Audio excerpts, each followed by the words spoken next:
Halo, Assalamualaikum warahmatullahi wabarakatuh. Saya melanjutkan di topik tentang Enneagram ya. Sekarang tentang triad 234.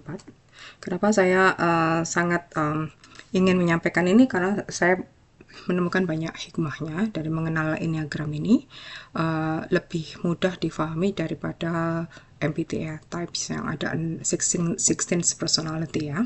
Sekarang kita bicara tentang triad. Jadi Enneagram itu ada wing, sayap kanan kirinya. Misalnya nomor satu tuh ya, kalau kita lihat ya, ini sebagai contoh ya.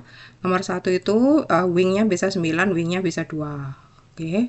9 tuh bisa wingnya 8, bisa 1. Tapi kalau triad itu tuh begini. Jadi ini ada segitiga segitiga baru ya. Oke, ini saya kasih gambar. Segitiga inilah yang disebut triad ya. Pada video sebelumnya saya menyebutkan tentang 891 ya. Itu kan berdasarkan instinctive center. Jadi berdasarkan gut feelingnya. Jadi dia berdasarkan insting. Mereka itu efeknya itu bisa kalau berdasarkan kemarahan. Jadi kalau 8 itu marahnya itu keluar ya. Kalau 9 itu dicuekin, kalau nomor 1 itu dipendam ya. Dan saya sempat bicara tentang buku When Your Body Says No dari Dr. Gabor Mate itu menyebutkan bahwa orang-orang yang ada 3 tipe ya, yang memendam yang memendam kemarahan dibanding yang mengeluarkan kemarahan itu ada efek jangka panjangnya ya. Biasanya orang yang tipe 8 ini kemarahnya keluar, suka marah, suka mengkritik, pokoknya keras sekali ya hidupnya. Orang seperti ini ternyata setelah diteliti itu banyak kejadian mereka punya darah tinggi, punya heart attack, dapat penyakit jantung, serangan jantung atau bahkan stroke. Itu tipe A. Tipe B itu yang secure, yang di tengah-tengah, yang bisa meregulasi emosinya. Tipe C itu adalah yang nomor 9 dan 1 ini. Jadi kalau dia marah itu dipendam. 9 itu sebenarnya marah tapi dia pura-pura cuek karena dia ingin tidak ada konflik, jadi dia memendamnya dengan menghindari konflik. Jadi dia sepertinya cuek, padahal sebenarnya dia juga marah. Nomor 1 itu memendam, ya. Jadi dia tidak menunjukkan kemarahannya, tapi kalau dia nantinya pada akhirnya dia dia itu sudah istilahnya sudah notok ya, sudah sampai limit itu bisa bisa menunjukkan kemarahannya dan banyak mengkritik itu. Jadi nomor 1 itu kalau dia memendam itu sama nomor 9. Efek jangka panjangnya apa? Dia bisa kena penyakit kanker. Ya, naudzubillahi. Semoga Allah tidak menjadikan kita punya penyakit macam-macam ya. Tapi ini saya cerita aja, itu dari penelitiannya Dr. Gabor Mate dan dia sendiri melihat efeknya karena beliau bekerja di palliative center, orang yang mau meninggal ya. Jadi diteliti orang yang meninggal karena kena kanker, ALS, multiple sclerosis, melanoma, itu autoimun, misalnya lupus dan sebagainya, itu biasanya orang yang mau mendam ini. Nah, ini sekarang kita akan bicara tentang yang kedua ini. Yang kedua ini berpusat dari the feeling center, dari perasaannya, dan kekurangannya mereka itu ada shame, rasa malu. Kalau ini anger, marah, dan ini fear itu takut ya. Sekarang kita coba, ya, kita telah satu demi satu ya. Jadi triad 8283 sekali lagi dia berasal dari hatinya, dari feeling centernya ya. Oke. 234 itu ya, itu biasanya tuh the helper nomor 2 itu suka menolong. Dia tuh fokusnya pada kebutuhan orang lain untuk merasa dicintai. Beda dengan nomor 9 yang tadi ya, yang nomor 9 di sini. Dia tuh suka menolong tapi untuk menghindari konflik. Misalnya contohnya ada perkara di kampung atau di kantor yang orang-orang malas untuk turun tangan. Walaupun dia sesibuk apapun, dia akhirnya bilang, oke, saya ambil proyek ini, saya kerjakan. Biar konfliknya selesai.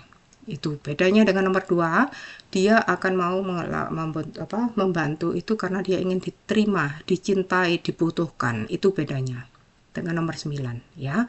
Jadi motivasinya apa itu tadi? Motivasinya nomor 2 adalah untuk dicintai, sedangkan nomor 9 itu untuk menghindari konflik, untuk menjadi the peaceful person, menjadi orang yang peaceful gitu ya, damai gitu ya. Kemudian nomor 3 itu the achiever. The achiever itu dia tuh fokus pada pencapaian dan citra agar merasa bernilai. Nomor 3 ya. Nomor 3 ini kalau Anda pernah lihat film Keeping Up with the Appearance, itu Hyacinth itu tokohnya itu ibu-ibu yang nomor 3 banget sangat-sangat dia itu pokoknya demi gengsi, dia menyembunyikan kekurangannya dan cuma ingin yang bagus-bagus saja.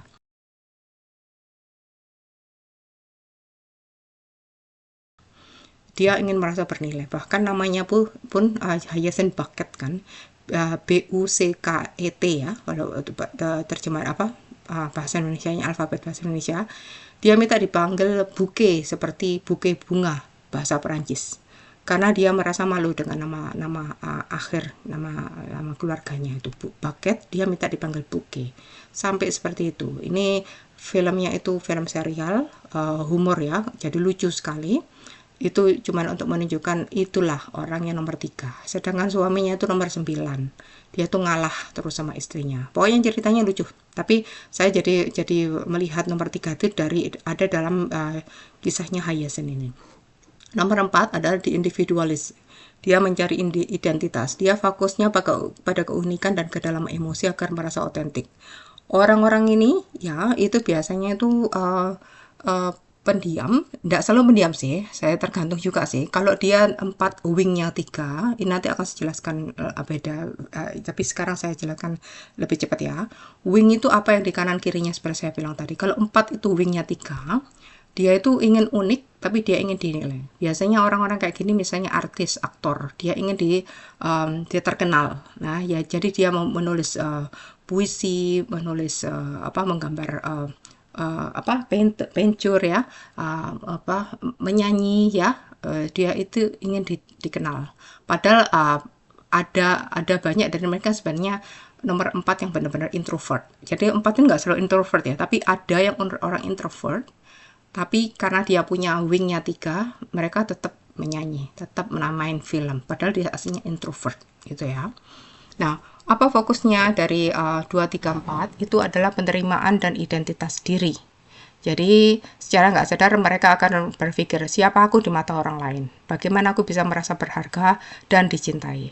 Misalnya nomor 2 itu ingin dicintai, jadi dia sangat membantu dan menyenangkan. Ini contoh paling gampang, sering-sering ya. Coba lihat di PKK, di kampung-kampung, atau mungkin di acara-acara keluarga, atau mungkin ada pengantin ya. Kan ada ya ibu-ibu yang sangat membantu sekali. Semua orang memuji dia. Kalau ada apa-apa, ibu itulah, ibu itu, atau bapak itu, bapak itu. Pasti dia menolong kanan kiri. Tapi setelah menolong itu kebanyakan dari mereka akan bilang ke orang lain, sudah loh ya aku sudah kerjakan ini. Jadi seperti itu, ngelis gitu loh. Jadi cerita dia sudah mengerjakan ini, sudah dia beres-beres, sudah cuci-cuci, dan semuanya itu volunteer, dia nggak mau dibayar tapi ingin dipuji tuh. Jadi ini dia ingin dicintai dan diterima, jadi dia sangat membantu dan menyenangkan. Orang kayak gini tuh gampang sekali dimanfaatkan orang-orang oportunis dan narsistik. Nomor 2 dan 9 ini karena the helper sangat rentan untuk dimanfaatkan orang oportunis, manipulatif dan narsistik. Bipolar, BPD itu tipe-tipe orang-orang yang kejam ya, yang memanfaatkan orang lain. Dan tipe orang nomor 9 dan 2 ini yang paling rawan, rentan sekali dimanfaatkan orang. Jadi itu sebabnya kenapa kita perlu mengenal diri sendiri. Kalau Anda merasa Anda nomor 2, hati-hati gitu loh. Bukan salah, bagus Anda membantu orang, tapi pertama niatnya diluruskan. Kemudian Anda harus hati-hati, kasih limit. Kalau nggak gitu Anda dimanfaatkan orang gitu. Nomor 3 itu ingin dihargai, jadi sangat produktif dan penuh pencapaian. Nomor 3 tadi seperti Hyacinth ya, jadi dia tuh ingin dihargai. Dia dibilang paling kaya, paling sukses, paling misalnya paling pinter, paling cantik, paling ngetop gitu ya. Itu. Jadi dia selalu selalu ingin nomor 1. Contoh paling gampang itu Beyonce sama J.Lo ya, Jennifer Lopez itu nomor 3 banget itu gitu ya. Nomor 4 ingin dikenal secara mendalam, jadi otentik, emosional, dan kadang merasa berbeda ya. Itu 4 itu ya, dia tuh ingin unik ya, dia tuh merasa unik ya, jadi dia ingin merasa otentik. Nah ini tipe-tipe orang ini yang saya cerita tadi, walaupun dia tuh unik, dia tuh tidak merasa aneh, dia tidak malu. Tipe orang 4 ini kalau Anda mendengarkan video sebelumnya itu, saya pikir nomor 4 ini lebih banyak ke sigma male atau sigma female. Jadi mereka itu nggak nurutin apa kata orang banyak. kalau dia memilih jalan hidupnya sendiri, jadi nggak mau disetir. Bagusnya di situ nomor 4 ini. Mungkin kayak Keanu Reeves gitu ya. Nah, tapi kalau dia ketiga, walaupun dia itu 4 ya ini otentik, dia tetap mencapai sesuatu. Jadi dia jadi aktor, jadi orang apa namanya, misalnya dia jadi CEO dan sebagainya. Ya, sekarang kita berhenti aja sampai ini triad sampai 4 ya. Jadi saya lanjutkan kapan-kapan ini video selanjutnya ya. Masalah intinya itu adalah dari malu, rasa malu. Berbeda dari triad lain yang bergula dengan kemarahan, ini 891 itu bergula dengan kemarahan atau ketakutan 567. Triad 234 ini berjuang dengan rasa malu atau pertanyaan tentang harga diri. Mereka mungkin menyesuaikan diri demi diterima, 2 dan 3 ya, atau menolak harus utama untuk mempertahankan keunikan nomor 4 yang saya bilang tadi sigma tadi. Dia tidak mau diatur. Ya, dia punya unik, punya pendapat sendiri, dia tidak gampang ikut arus orang banyak. Misalnya kebanyakan orang-orang di sosial media itu pamer kekayaan, nomor 4 itu dia tidak pamer, padahal dia kaya raya gitu. Nomor 3, terutama kalau nomor 3 itu pasti pamer kekayaan, pamer kesuksesan ya. Kalau nomor 2 ini dia tuh membantu. Jadi mungkin dia kalau dia wing yang ketiga, dia membantu tapi pamer. Ini loh aku ternyata pekerjaanku sudah sesukses ini. Lihat ini aku begini-begini, dia pamer gitu ya. Ya. Perjalanan penyembuhan triad 234 menerima bahwa nilai diri mereka tidak tergantung pada pencitraan atau validasi orang lain. Iya, betul sekali. Ini penting dipelajari, bahkan sebetulnya untuk semua kalau menurut saya. Jangan menunggu validasi orang, jangan menunggu dipuji orang.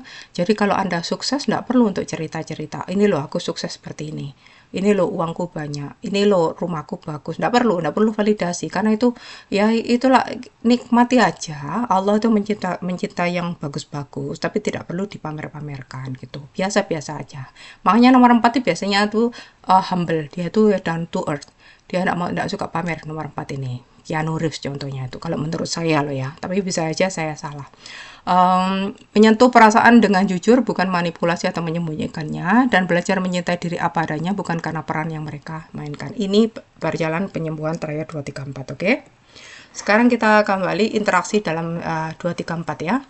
Kadang kamu bisa merasakan ketiganya aktif dalam dirimu. Contohnya, kamu bisa jadi penolong seperti nomor 2. Tapi kamu berjuang keras untuk prestasi. Dan nomor 4 itu punya emosi yang dalam dan unik. Ini disebut 3 type 2, 3, 4.